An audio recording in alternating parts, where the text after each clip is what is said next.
There we go. The voice saying this is being recorded. Welcome everybody to our final Thursday night chat. This one is going to be a big one because we're not meeting again on the chat at least. We will have the newsletter every other week, by the way, that Lucy does. And we will be meeting at all locations this coming Saturday or Sunday. We're going to have a big medal run. Put your medal over your head, bring it out with a little dish, like 5 servings of anything, like a half a pound of salad or chopped fruit or whatever. But the only thing that's not popular on these potlucks is store-bought cookies because there's so much great stuff. Like someone always brings homemade cookies, which get devoured like that.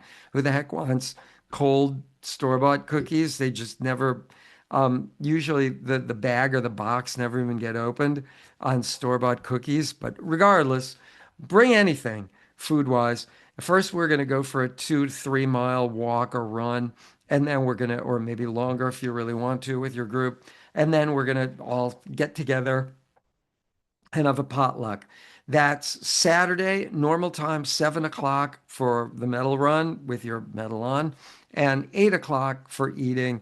At Saturday is at Griffith Park and Santa Monica. Sunday is at Balboa Park, all at the normal locations. And keep in mind, you could always go to 2 of these events now if you really want to, which is a really cool thing to do. And that's what I am doing. I'm wearing my medal. I'm going for a run on both days. And I am eating on both days. You could do Santa Monica or Griffith Park on Saturday and then Sunday in Balboa Park. And I hope a bunch of you do that. It's a lot of fun. You get to talk and tell the horror stories and the war stories and the victory stories and all that stuff. And it's a blast. We all have that finish line in common and what it took to get there.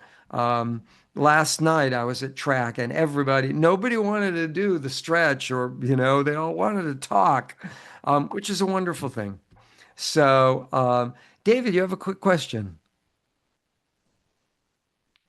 Yes, it looks like next year's marathon will also be on the time change day. Yeah, Um, it's going to be March 7th next oh year. dear. Okay, Yeah. same as this year. All right. Um, Thank you. The I, time change is on a different day. I already looked that up. oh, is it? Oh, Yeah, okay. It is March 7th. That I know. So, okay. Anyway, um, got it. So we are going to be doing that this weekend. And after this weekend, all 3 locations are going to continue on 7 o'clock, same time, same place.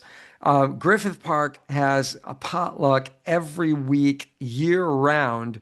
Anytime you want to show up for the run and stay for the potluck, you don't have to stay for the potluck. But year round, they do this potluck thing. And in fact, in the off season, a lot of people show up just for the potluck after the run. So feel free, come out to all 3 locations. I'm going to be at next week. Not this coming weekend, I'll be at Santa Monica and Balboa Park. Next weekend, I'll be running in Griffith Park and then Balboa Park, and then we'll see. It'll mix and match from there. But feel free to just keep going. Don't, and we'll talk about that in the off season mileage and build up. We're going to talk about that in just a minute because we don't want you to get injured in the off season. With that in mind, let's dive into it. And here we go. If you have a body, you are an athlete. I love that quote. That's me at the book. Okay. We're going to talk really quickly about recovery. We're going to talk about periodization and thinking about it for the future, creating goals, planning. Don't just do it, but create a goal. Plan your races out strategically and consider future goals and some other little tidbits that I'm throwing in here. Here, recovery. Um, Unfelt micro tears can take 3 to 4 weeks to heal. So these little tiny filaments of single beads of protein stranded together, and each of these little filaments, they break up and they knot up and whatever. They can take up to 3 to 4 weeks to heal. So I never really ran until after like 3 weeks. But what I did do always was a lot of strength training, a lot of stretching, a lot of swimming, a lot of bike riding without big hills. I avoided the big hills on the bike, but no pounding, no running for like 3 weeks. From that was me. But again, it can take 3 to 4 weeks to fully heal those little micro tears in your muscles where a molecule of protein is broken away from another molecule of protein. At any rate, don't do too much speed work right now. You want those filaments to heal. Whenever you do speed work, whenever you do longer work, those little filaments break up, you know? Um, and once you get going again, even now, no more than about 20% for speed work, right? That would be 20% would be like the maximum possible volume for speed work, high intensity training. Um, Take in more protein because these little filaments are made up of bead molecules of protein. So just take in more protein to rebuild protein molecules. Pretty simple. 8 to 9 hours of sleep, that's where you get you rebuild hormones. That's where the hormones help rebuild muscle tissue. Those little filaments get pulled back together again.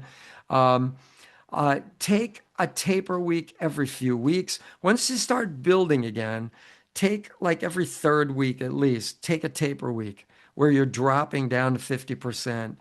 We've talked about that before. We have a video online about taper week. Um, Otherwise, you might be pushing too much, and too much too soon can lead to an injury, can lead to overtraining, can lead to just plain setbacks. We're not going to get as fast. Um, there you go. Um, and that's that. Stretch and strength train. There you go. Now, just some terms. So you know, micro schedule would be just 1 week, a solid week with all of your workouts written into that week. That's a micro schedule. Now, a macro schedule is made up of micro schedules, but it's more of like 1 month. Okay. It's more of really all the micro schedules in a month. That would be your macro schedule. That would be a phase. Macro would be one phase of training, generally speaking, 1 month. Meso schedule would be your entire season. In this case, for us, it's been 6 months from when we started the Roadrunners until we just crossed the finish line last week, last weekend, last Sunday. That's your meso schedule. An ultra meso schedule is calculating what races you want to do or what goals you may want to have for the next few years. So you'll hear me maybe talk about ultra meso schedule. Where do you want to qualify for Boston? Well, that could take, a couple of years. That would be your ultra meso schedule. Do you want to do an ultra marathon, like a 50 or 60-mile marathon? That would be an ultra meso schedule. Yeah, because that could take a couple of years down the road before you really succeed. At any rate, there we go. Okay, goal setting. A lot of people, when they finish a huge endeavor, a huge goal, like finishing a marathon, get really seriously depressed, right? And the answer to being really depressed once you've completed your goal, once you have like nothing more exciting to look forward to in life, possibly, is create something that will be exciting to live for in life, that will energize you, that will get you to wake up in the morning and go out the door or whatever. And that's create a new goal. You've completed one goal. We're going to talk about types of goals next in terms of running, but I want to talk about goal setting. What is the best, most positive way to create a goal? And here's the list. It starts with gratitude. Be grateful for something. If you're homeless, be grateful you got at least a dirty blanket to keep yourself warm. Find something in your world, in your horizon, that you can be grateful for, just so you start thinking about goal setting on a positive note rather than a negative note. Oh my God, I don't have a bigger house. I don't have a mansion. I don't have a swimming pool.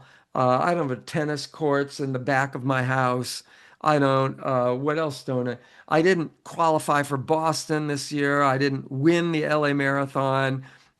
Don't start on a negative tune because then you'll create a negative goal. And I'll explain that in a sec. But start in a positive, grateful tone.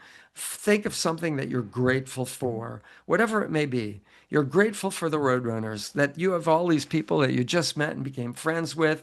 All you had to do was show up every week and run. And you met all these people and spent hours talking to them. There's something to be grateful for. Start with a positive mindset. And then, second, imagine.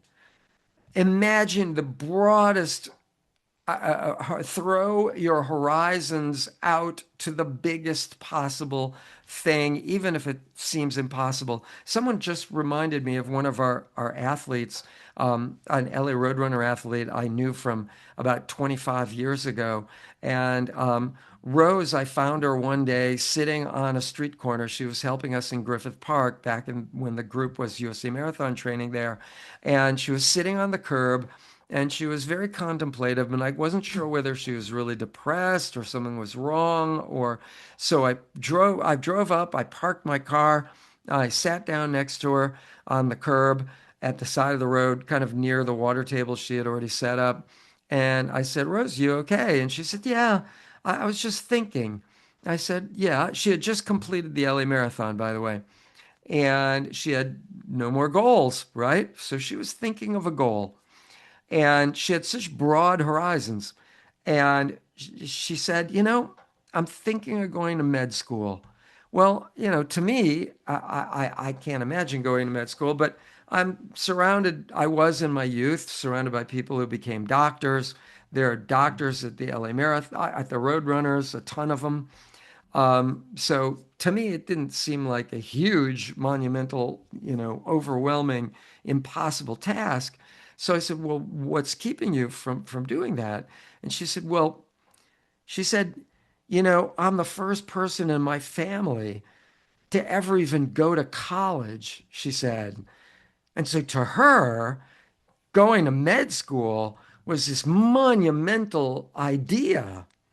Well, needless to say, for about the past 15 years, Rose has been a full-fledged MD doctor, and she did it, and we're really proud of her.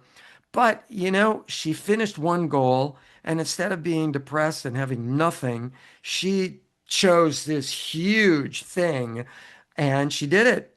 And I'm really proud of her. And every so often, she shows up at the Roadrunners with her husband, and now she has a kid, and she's doing great. And her husband got a PhD, motivated maybe a little by her, who knows? But they're doing great. At any rate, think of that goal, whatever it is. In her case, become a medical doctor, MD, but write it down. I think I saw a statistic 80% of all goals that are created by people never come to fruition, never happen because they're not written down. The goals that are written down, or maybe it's worse than 80%, maybe it's like 85 or something, but I don't remember the exact number, but it's way up there. The goals that are written down have a far greater chance of happening. So write it down, tell your friends, but write it down, post it on your refrigerator. I am going to qualify for Boston. Whatever it is, write it down. Um, and then create the A to Z. I create these schedules every year. The new ones will be online, same place. You could take one of those schedules, change the dates, and go for a different marathon during the spring. before we don't start till September. We may actually, by the way, start a week before the Santa Monica Classic, just for our 2 mile run and meet the pace leaders and pick up your t-shirt, which would be cool because then the week of the Santa Monica Classic, a lot of you will have t-shirts and you can run the Santa Monica Classic with your t-shirt because we always show up in mass at the Santa Monica Classic, regardless. So create a plan, an A to Z blueprint of how you're going to fulfill your goal, and then implement. Go for it. Be consistent. Remember, the greater the volume that you do, and I'll explain this again later, the greater the volume of training you have, the greater your fitness, chances are the faster you will be, unless there's some element that's slowing you down, like you've done too much. But, whoops, I just bumped my cat. Um, uh, so be consistent with your training. Again, consistency can end you up with more volume, end you up with greater fitness and a faster race in the end. Good. Hi there. Sorry, you can't see this. I have this black cat with bright green eyes right below me. Anyway, that's Bean. So here are some ideas for goals to consider in terms of running. And none of them are better or worse than the other. You know, have a PR or a PB, personal record, personal best, PR, PB. That's a great goal to consider. Again, more volume will probably get you there. Qualify for Boston, BQ. Boston qualifying is getting tougher and tougher every year. They do say it takes about 3 years to get up to, be peaking through for a season, tapering like now, then building back up and starting. You don't want to start way up there. We're going to talk about that too in a minute. Building up again, tapering, building up higher, tapering, building up higher, tapering. After a couple seasons, you'll be way up there. Maybe you can qualify for Boston. Some people do it their first shot. Good for you. Um, a destination race like Rome or Athens. Athens is a very, very tough run. I can understand why the Greek, I don't know if he's a myth or story, but there was a Greek runner called Philippides. And as the story goes, we don't know if it's a true story or not. Um, but he, after the war at Marathon, Greece, he ran to Athens with parchment that said Nike, Nike. Basically, that's where the running shoe company got the name Nike. It's actually Nike, but we're from the United States. What do we know Greek? At any rate, um, after 6 miles, Athens marathon goes up and down and up more and down and up more and down and up more. And you have this rolling incline from mile 6 to mile 20. It is not an easy run. And then you run at the end into the most magnificent finish area I've ever seen in my entire life, ever. It's solid marble. It's solid. It's a stadium built 2,500 years ago. It's just solid marble. The benches are flat and then marble behind it, and it's all marble. The benches, everything. It's just exquisite. And you run into the Colosseum there. That's in Athens. You don't run into the Colosseum in Rome, you run next to it. But there are some amazing, my point being, there's some amazing destination races around the world to go to. And Kauai is a beautiful race. It's extremely humid and hilly, but there are some amazing races out there. David, hang on. I'll get to you in a bit. I promise. But you could always go for one of the major world classics, the majors. There were five. I think there are six now, soon to be seven. Do 50 states, one race in every state. Join Marathon Maniacs, do like 3 marathons in 3 months. It is a real group across the United States, Marathon Maniacs. You'll find them clustered before all sorts of small town races for the morning Marathon Maniacs picture. They do this every small town race. They're there. Um, Ironman, you could go for an ultra or an Ironman or a triathlon or something different. Um, there are all sorts of goals you can choose from with regard to athletics, or get a medical degree. um, I haven't shown this slide in a very long time. Um, I don't want to discourage anybody, but I do want you to understand a couple things. When you're a couch potato and you're starting, let's say, at zero with zero training, it is a huge jump in ability. This curve is an ability level based on percentage of your ability from 0 to 100. And, the first 20%, huge growth, huge. You're probably going to go up a few groups. And then when you hit 40%, maybe a good chunk of the way through your season, you're still really climbing up there pretty well. 60% a little less, 80% a little less. Between 80 and 90, way less. You have diminishing returns now. And then from 90 to 100, you really don't gain that much from the same additional volume of training, right? With each one of these, it's an additional, the similar volume of training between each 10, 20, 30, 40, whatever percent. But with the same increase in training volume, you don't gain that much between 90 and 100%. But what you do gain is accelerating setbacks. It's the reverse in terms of what can cause injuries. And there's a positive light at the end of this tunnel, believe me. When you're a couch potato at zero, you really don't have that much, stress. You don't have that. You're not doing that much volume. You don't have that much risk of injury. As you go from 20 to 40, it increases. 40 to 60, it increases more. This one doesn't even go higher, this particular graph, but it does actually get worse and worse and worse and worse. So you do have that additional risk of injury or setbacks.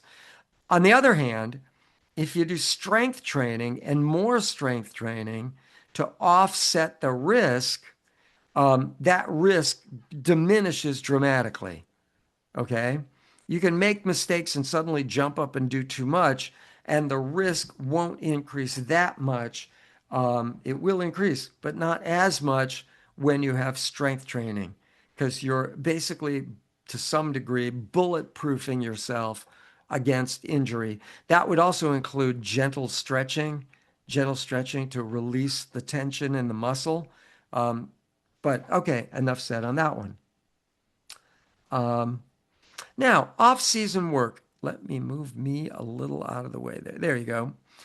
Most of what you need in off-season work is you want to, like I said before, take some time off, allow all those unfelt micro tears to heal. Once you're beyond that, maybe 3 or 4 week period, you could even run now. It's not, you're always breaking down and rebuilding muscle tissue. That's not something that just happens after a marathon. Bodybuilders, like I said, are always breaking down muscle tissue. That's how they develop hypertrophy and those big guns that I have. Yeah, right. Anyway, I think sometimes it's worthy to be delusional about how strong I really am not. Anyway, or am. Okay. Um, so in the off season, once you get going again, you can do some endurance, light, low heart rate training. We call it easy pace to build endurance.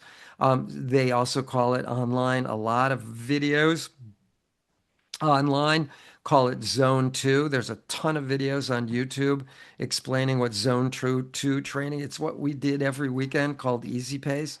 But make sure that you're really, really easy pace. I mean, a lot of you guys were doing like race pace or near race pace, or pulling your group faster and faster and faster.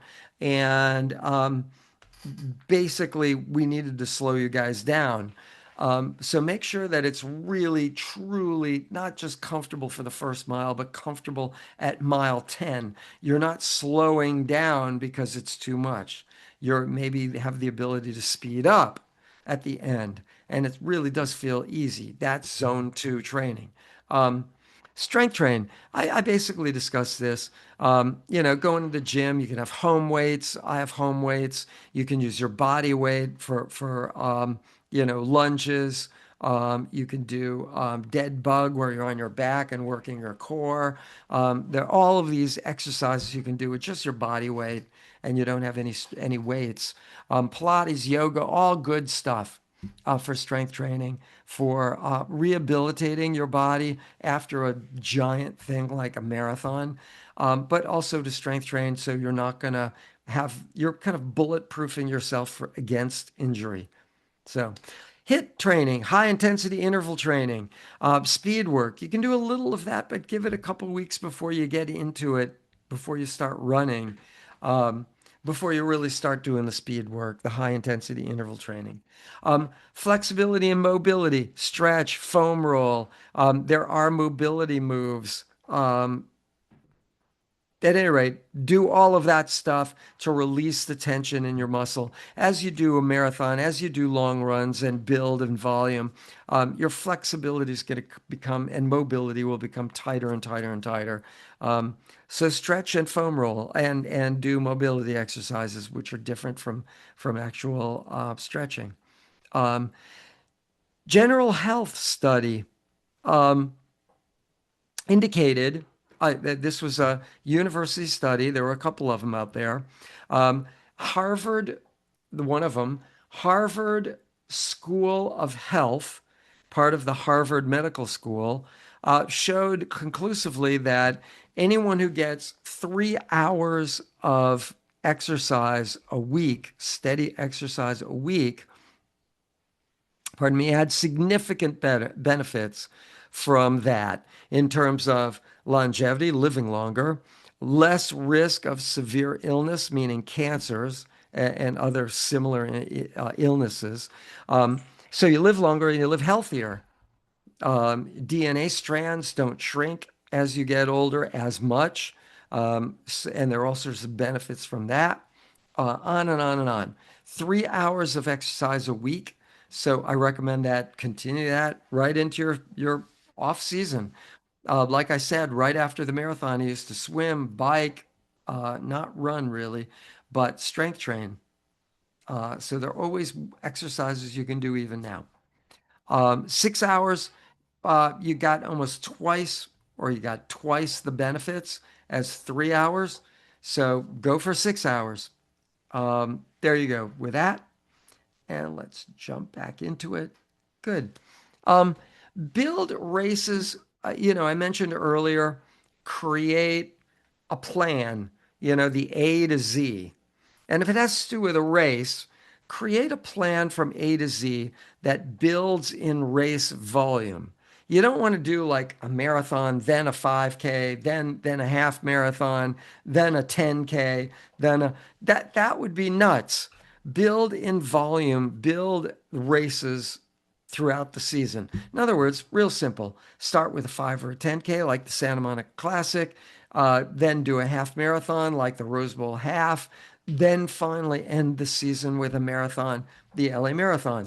But right now, if you wanted to build your season without the LA Marathon, Rose Bowl half, or the 5K Santa Monica 5 and 10K, the classic. There are other races out there, but build in volume. Don't start with a marathon and end with a 5K. That would make no sense. Build in volume with your races. Um, don't just do a hodgepodge and pick it because your friends are doing it. I think I'm going to do that race. That's all well and good, but make sure that you plan a schedule for yourself that's workable for you. And again, start with small, build with big marathons or ultras. Okay, don't just do a workout. Have a reason to do that. Have a why. What what is a great motivator and give you, excuse me, the asking yourself, why am I doing this run, walk, or walk? Asking yourself that question is a great motivator and gives you focus.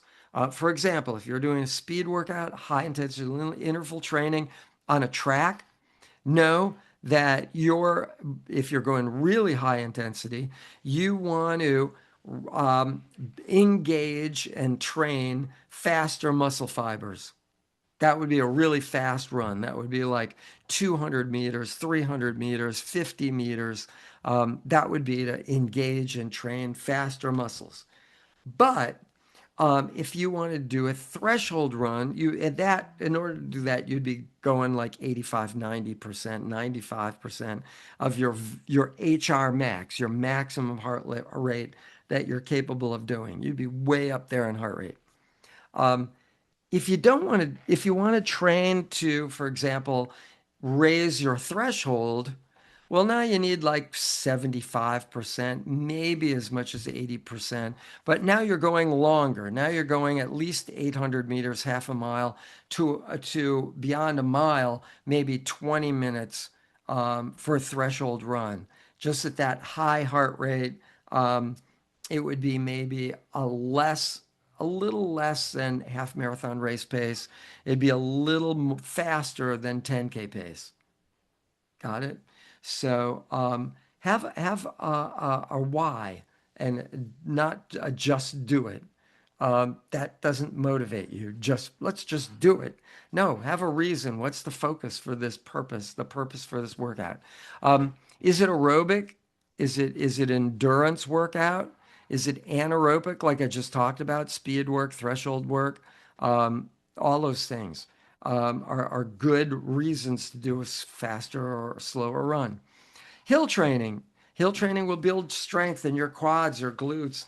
Um, a good thing to do. But again, know your why. What is it you're focused on? What is the purpose of your workout?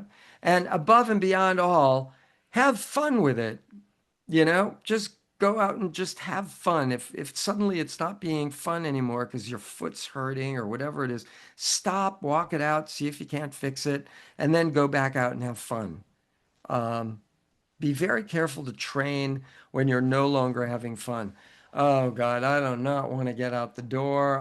I just don't want to do it today. It's pouring down rain.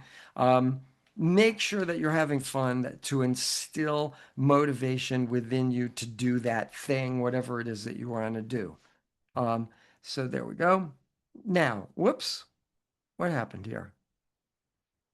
Uh, oh, I had a couple other things I thought. Um, at any rate, um, that's about it for my talk tonight. I'm trying to think if I had anything else. I guess I just whizzed right through that pretty quickly. Um, with that, this is the final talk of the night. But in the future, train smart and train to win, because if you don't, you won't. And if you do, you just might. Um, I want to thank everybody for an amazing season this season. I'm going to miss it in the off season, but we will still be running in Griffith Park and Balboa Park and Santa Monica, all the same locations at the same time, all season, summer long. We didn't do that in Balboa Park. Hopefully, we can maintain that in Balboa Park on Sundays at 7 this year. Um, but yeah, I hope to see you guys out there, and especially this coming weekend with our big potluck and medal run. I will be wearing my little medal from. I'm not even going to tell you what my medal is from, because I did not do the LA Marathon. You'll note I was at the finish line the whole time, or the start, and yes, I do like to tell people I ran and won the race because I got to the finish line before anybody. I won't tell you how I got there, though. At any rate, I thank all of you for an amazing season. And always, as always, I look forward to seeing you all at the finish line. Thanks, everybody. And with that, hang on. I'll leave this thing recording going and I'll answer all of your questions. There we go. Anybody have a question? Thank you so much, Coach, for all you've done for us this year. It's just a totally inspiration and so much information, Oh, Paul, really thank helpful. you. So as I go into the higher volume period before we enter the real training block, is it fair to ask what weekly mileage would you suggest that I get up to maybe halfway through this volume phase before we actually begin the formal training that would put me in a really good spot for then preparing for the marathon with the training plan? Got it. I really shouldn't say this because it's horrible. During the season, I have always said that um, if you're not injured, you haven't done enough. And if you are injured, you've done way too much because you're injured. You do not want to be injured. So there really is, if you want to be at your 100%, remember that line of increasing risks and accelerating setbacks. Um, to be at your absolute best, you really, during the season, want to kind of risk it a little bit, but do way more strength training to kind of, like I said, bulletproof yourself. So now in the off season, beside just volume, you could really begin, because you have time, to really start bulletproofing yourself. I need to get into the gym. I need to rebuild strength. Every day I walk upstairs to my office and it's just getting harder and harder because I haven't been doing enough strength training in the last few months. I haven't been to the gym. So there is that. And then, it's just like a maintenance volume of training, whatever that means for you. So it doesn't have to be a lot, I mean, you could build up to 10 miles, and it also depends on your pace. If you're Mel doing, easy pace at zone two at 8 minute, 8:15 per mile pace, you're going to log way more miles than what I would do at like 12:30 per mile pace, Mhm. right? So to give you an idea of mileage would be really dependent on you, the individual, and what your kind of your paces are. Mhm. But, generally speaking, you want to do more in the off season, more low heart rate, just jogging along, plodding along, whatever you want to call it, taking it easy, building those endurance miles. Have fun, talk. It's those same things. Zone two, we also call it easy. We also call it conversational pace, where you're talking fluidly like I am now. You're not having to take a quick breather like I'm doing now because you're going a little too fast. Mhm. You may have tons of energy because you're only doing 3, 4 miles, but Mhm. you want to just really slow it down to build all those capillary veins, mitochondria, oxidative enzymes, all those other things that you build at any volume of intensity. Um, Hopefully that helped you a little bit. Thank you. In No, thank you very general, much. just go out there and have fun, Great. you know? Thank, Absolutely. great. Yeah. And every so often, a slow run can turn into a speed workout.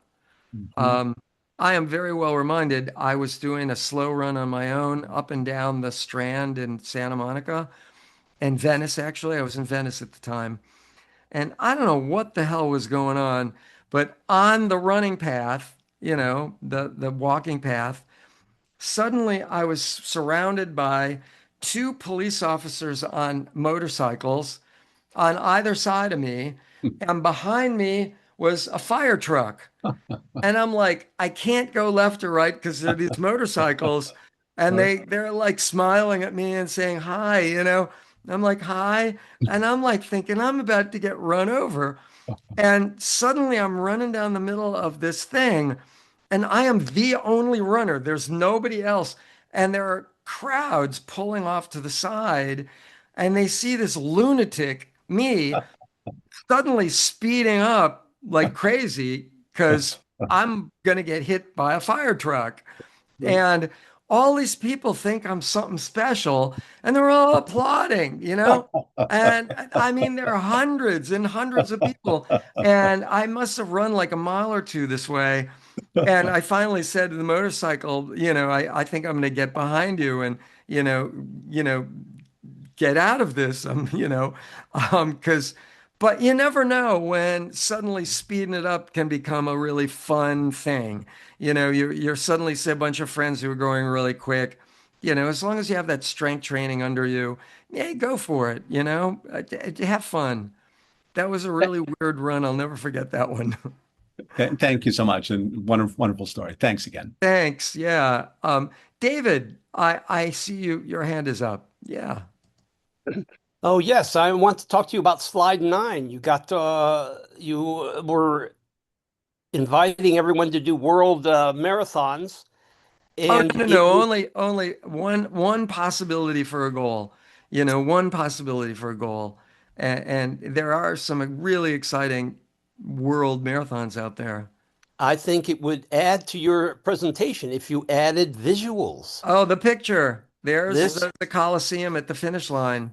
yeah, Yeah, that really is an amazing place. add visuals for Hawaii and Rome and Yeah. Athens. That would really entice people. Actually, And I'll give you a bit of history about what you're looking at. The old Colosseums that when this one was built 2,500 years ago by the Romans, um, not the Greeks. They built it in Greece when they had kind of conquered Greece, the Romans. Um, a Colosseum had a track that was only one direction. Basically, you'd start outside the Coliseum, you'd run into the Coliseum, and you would finish right here at the U. This is giant. Back here, it's like an open, like like Dodger Stadium. It's an opening, and the athletes would run in the opening, which is where we marathoners run in the opening. Now they built an oval track, which you can't really see in this picture, but there really is this oval track. These buildings are not there when the marathon goes on. This is some event that is not the marathon.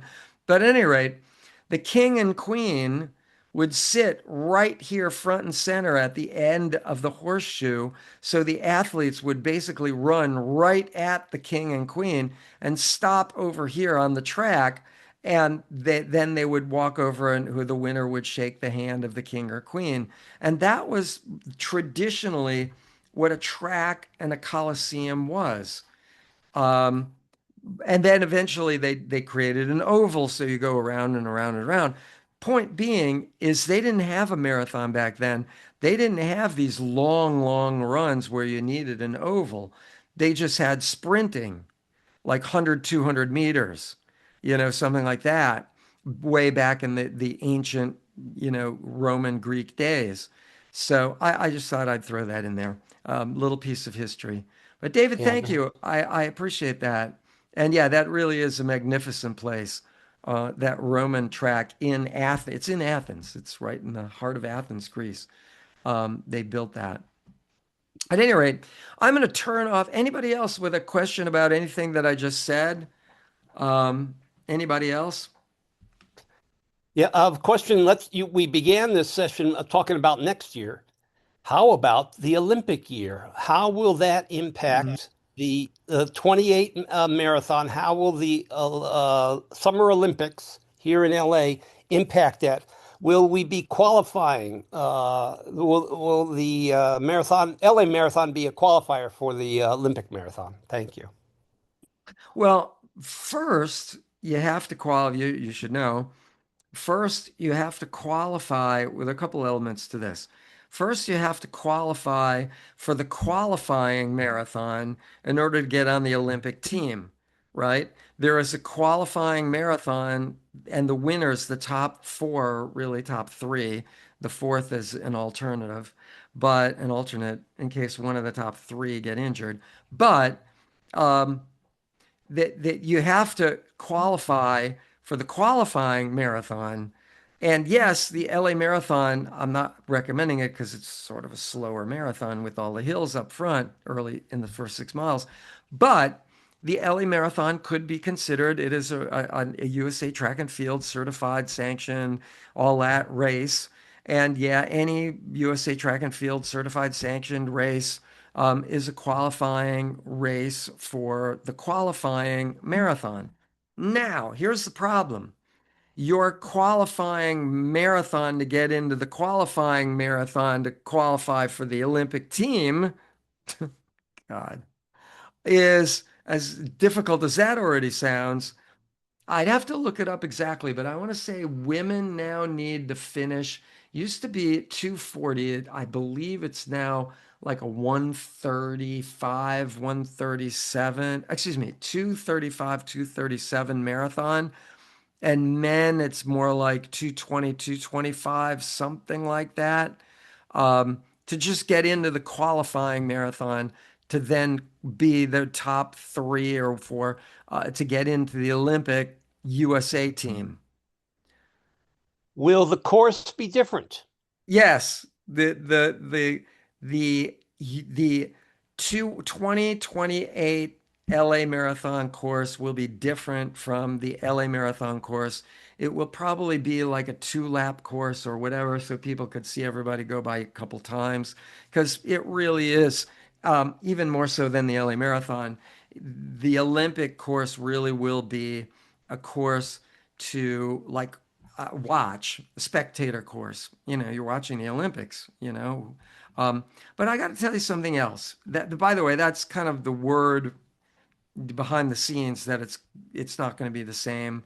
I doubt that they're going to do the same. There from what I heard, there might be some similarities. It's been a long time since I've heard anything, but at any rate, um, the other thing, though, is there was talk of possibly doing the same thing that they did in Paris, where you could sign up for doing that marathon, might even be free, the same way they did in Paris.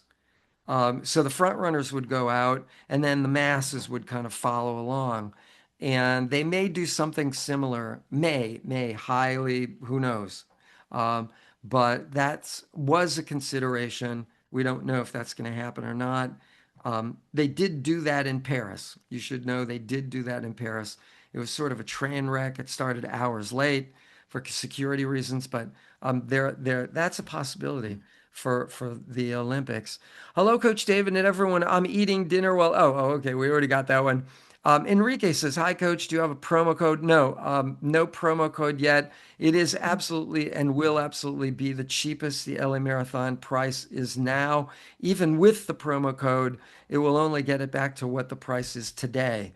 Had you actually gotten the LA Marathon, the cheapest price for the LA Marathon is at the Expo.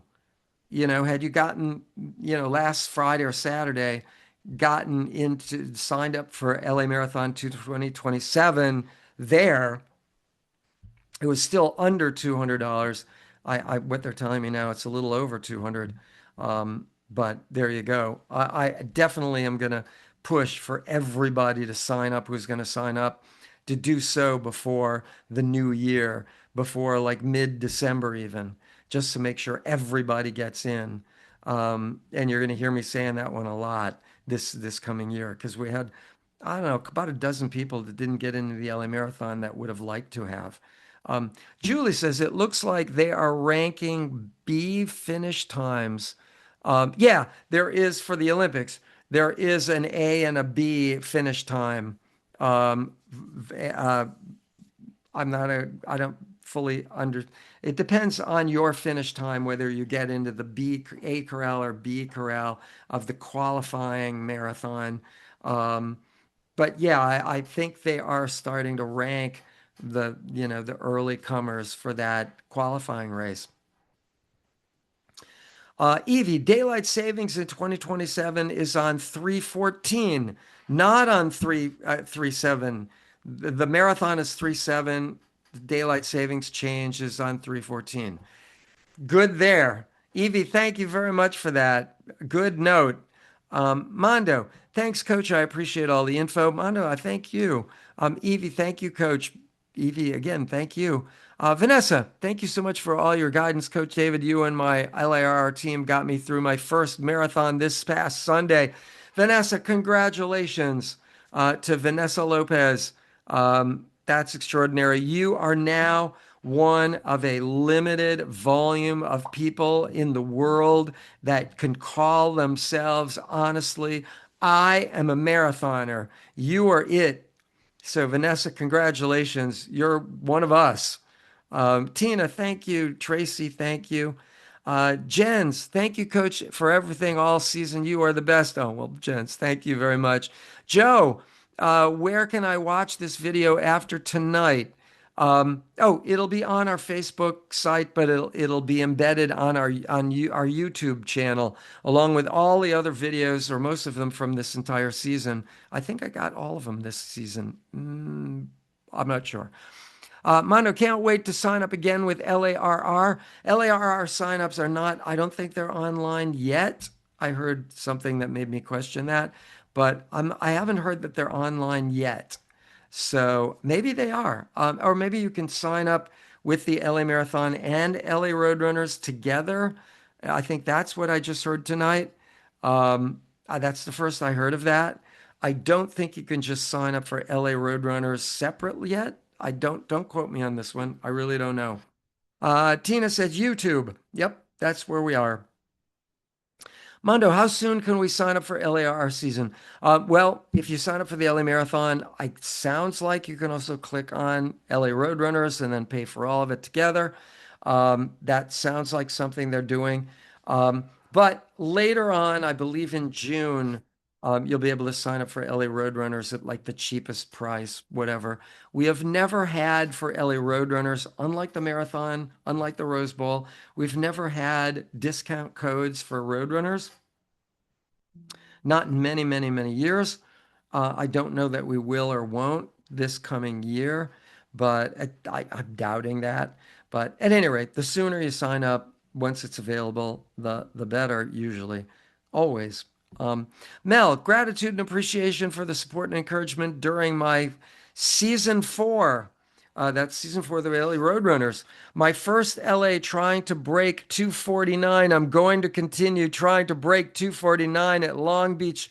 Also, I've signed up for next year LA Marathon.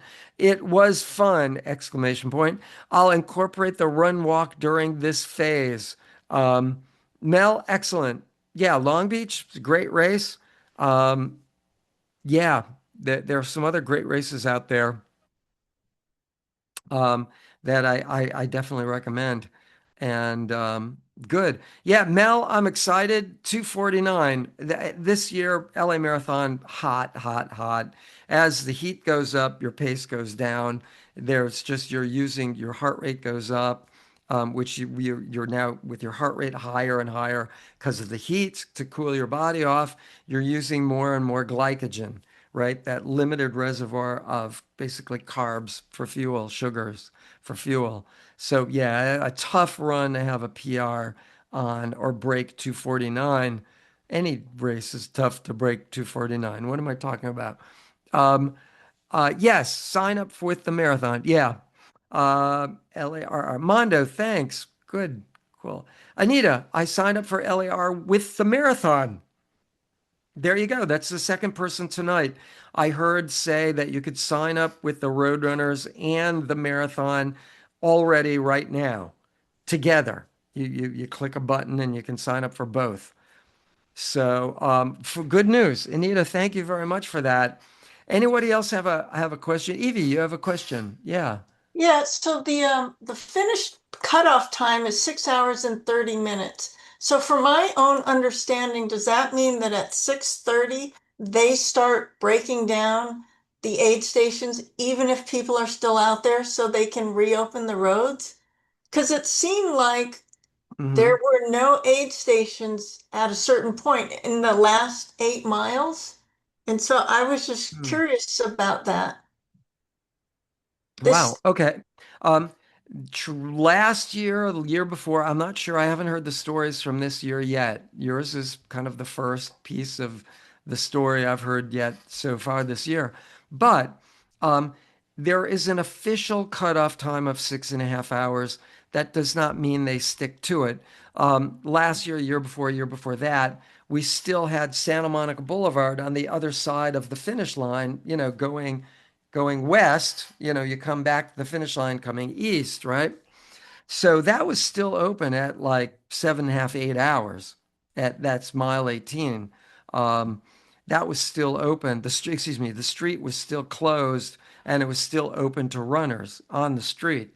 Um, they did open the street, so runners had to be on the sidewalks later on. Now, I'm not sure when they started opening the street and pushing everyone to the sidewalk this year.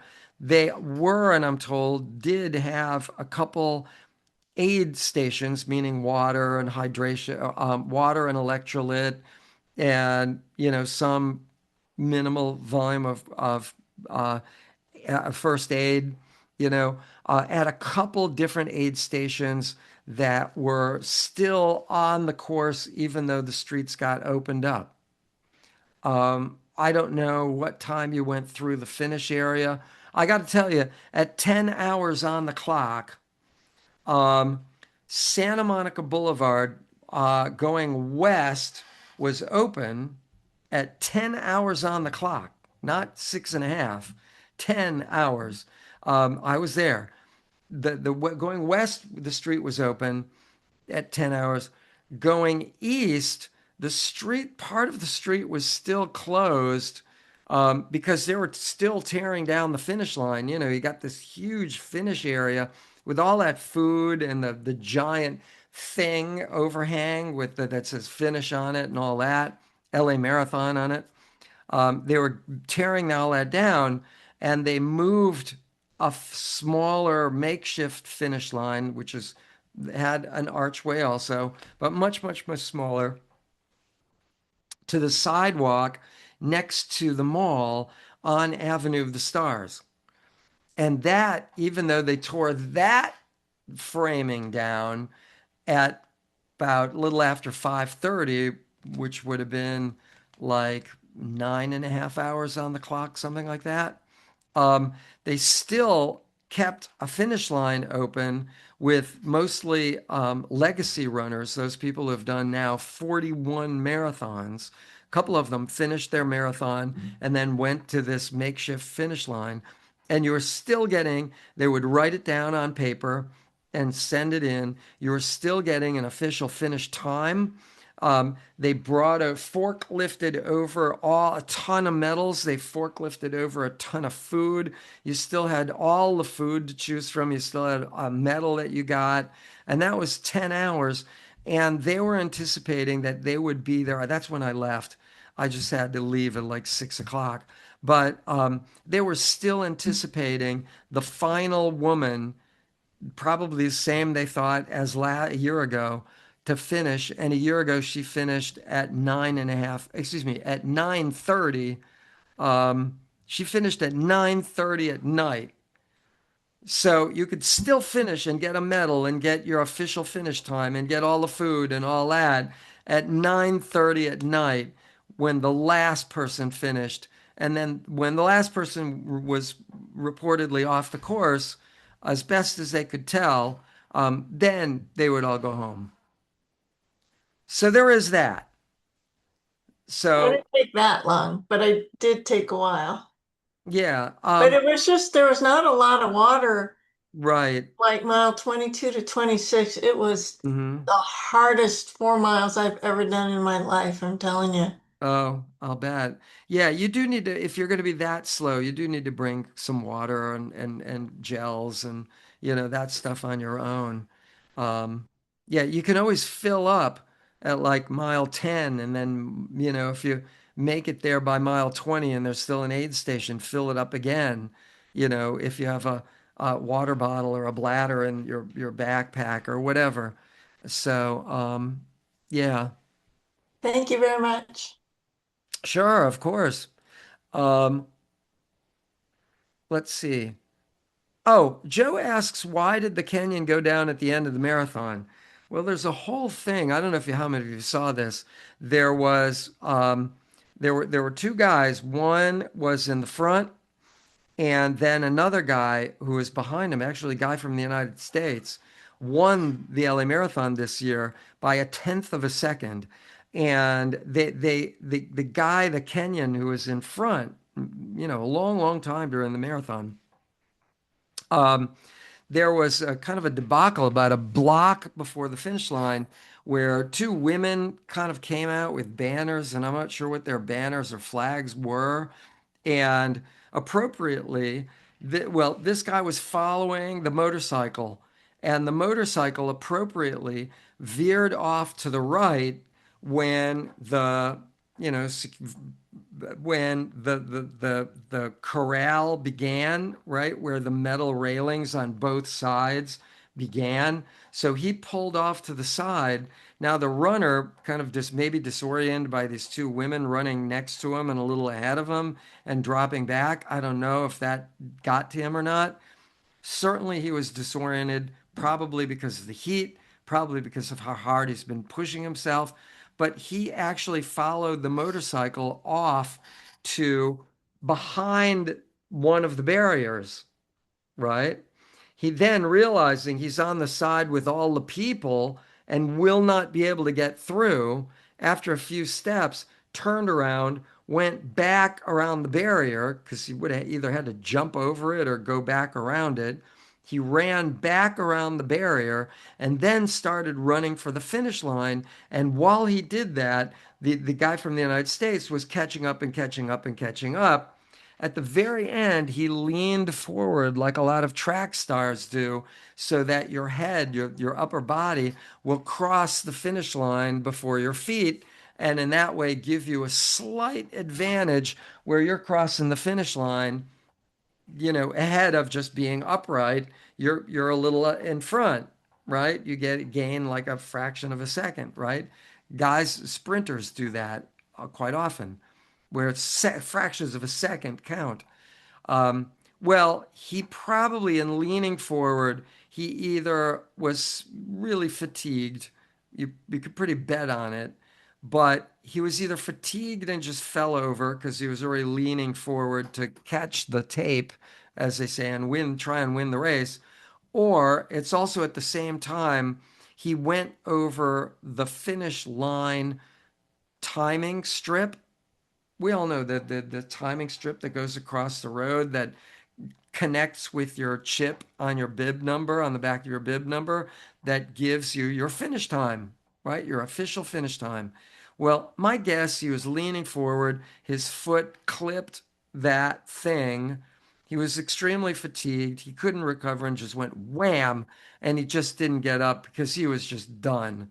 He really was probably like near consciousness, if even conscious. We don't really know. Coach, I was watching it on television, Hmm. and the commentaries who were, I think, I'm calling retired professional runners. So you had a male and a female. What they were Yeah. saying, watching him, Oh, go ahead. was he Uh, missed almost every water station. He did not mm, hydrate. He didn't, not only that, and this is interesting too, and maybe you can talk about this because they're professional, they're not like us, right? So every movement they make, every turn, every is crucial. He was constantly looking at his watch, he was constantly looking back, and they said that when he does that, he takes energy and some sort of movement away from his body to be more successful. They were hmm not surprised. I got a sense that this happened. And even though that other stuff happened, hmm they were in awe in a negative way of how can he not hydrate himself? How can he not hydrate himself in the seat? And they kept on saying it over and over and over. So that's what I thought as a um, a novice or watching this because usually I don't have that opportunity to listen to these pros saying, "Man, he's in trouble," even though he took off. He waited with the pack for a while and then he took off. hmm And they kept on saying, "Why is he looking back? Why isn't he drinking? Why isn't he?" And I'm wondering if, in his head if he's repeating that.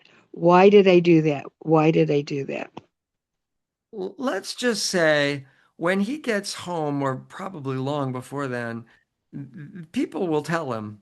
I mean, he's obviously surrounded by other runners. I assume he's a sponsored athlete.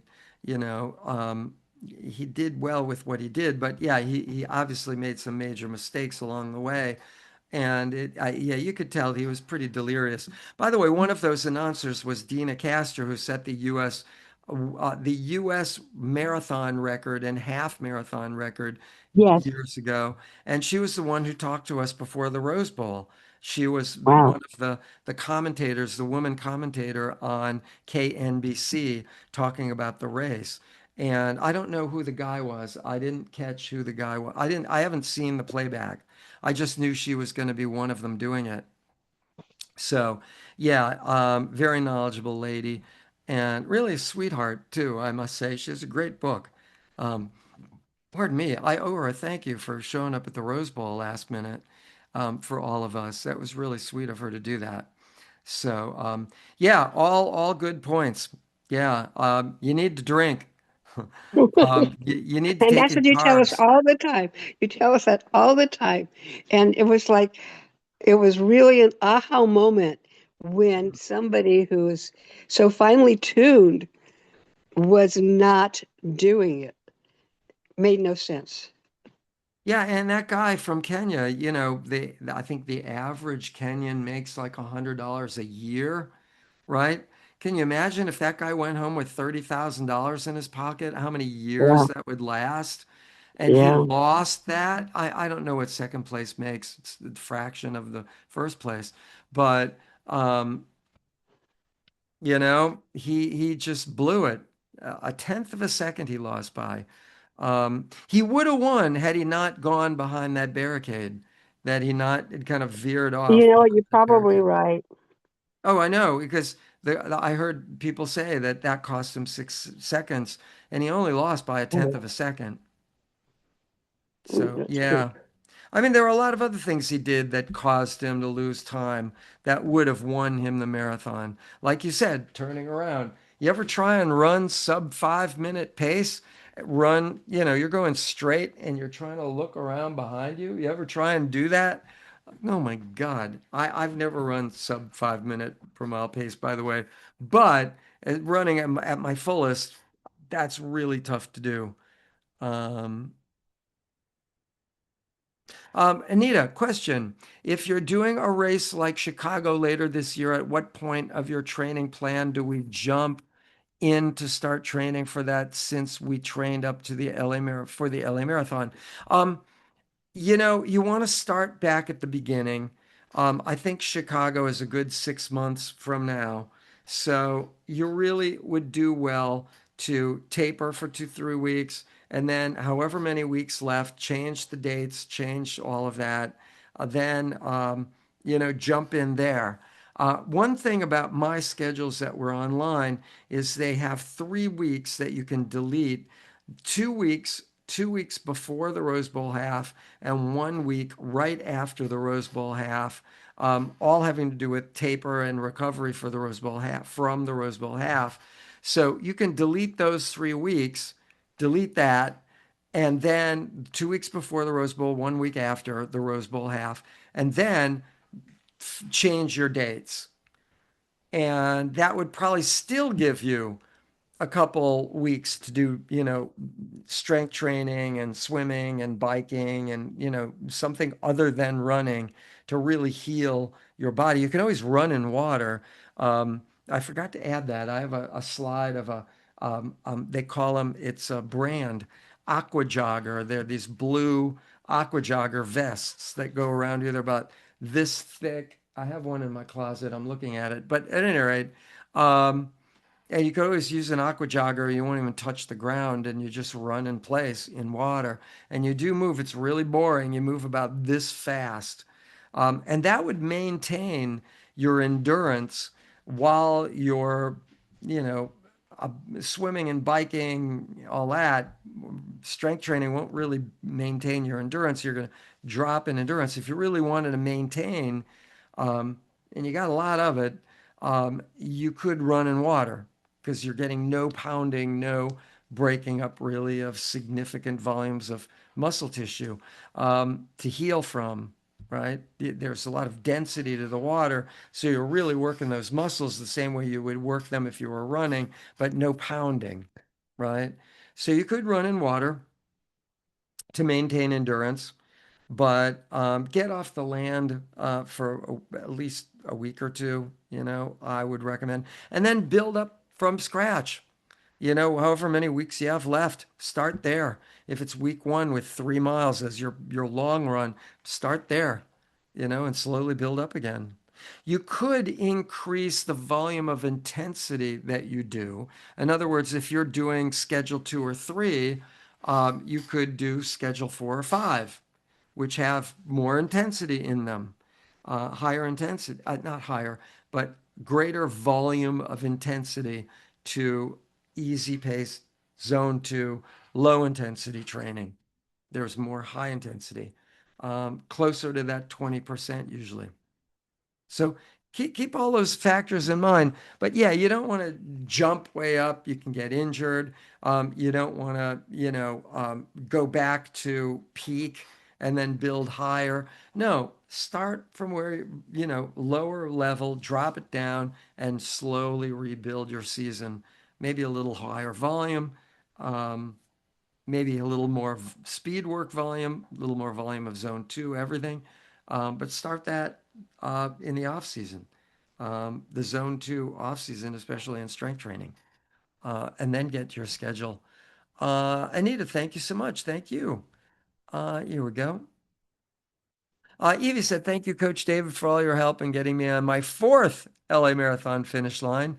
That's exciting, Evie. Congratulations. Anita, thank you so much. Thanks to all of you guys. I see a heart from Evie going up. Thanks to all of you guys. Any other questions from any of you, verbally or written in the chat? Anybody?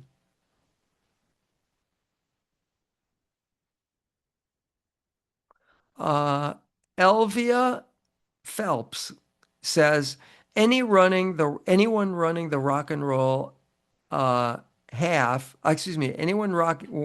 running the rock and roll San Diego Marathon May the 31st. My first marathon was San Diego Rock and Roll Marathon. I loved staying in Old Town. I don't know where the finish line is now, but the finish line used to be near Old Town. Oh, Mel says I am. Mel, you're doing the. Mel says me, I am. Oh, Mondo, not Mel. Mondo, me, I am. Mondo is doing San Diego. You may want to connect with Mondo, David. David posted, that's Elvia. Um, David posted a link to Aquajogger, which I'm suddenly not finding now here.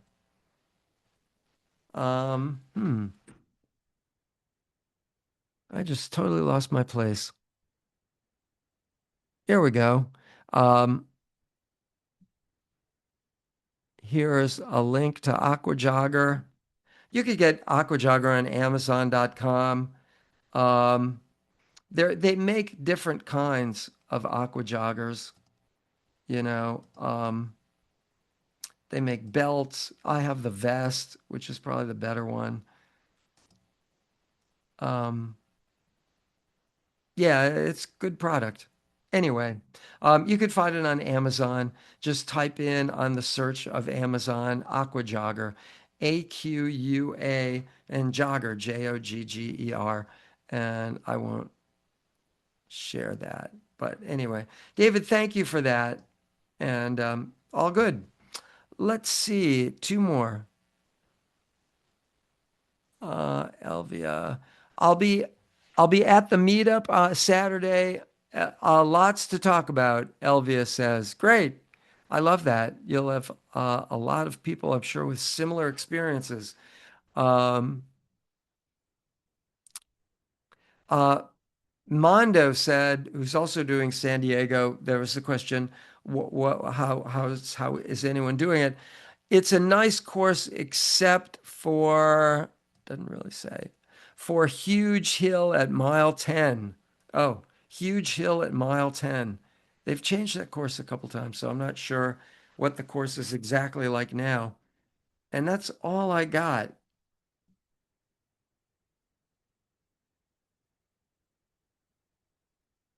Good.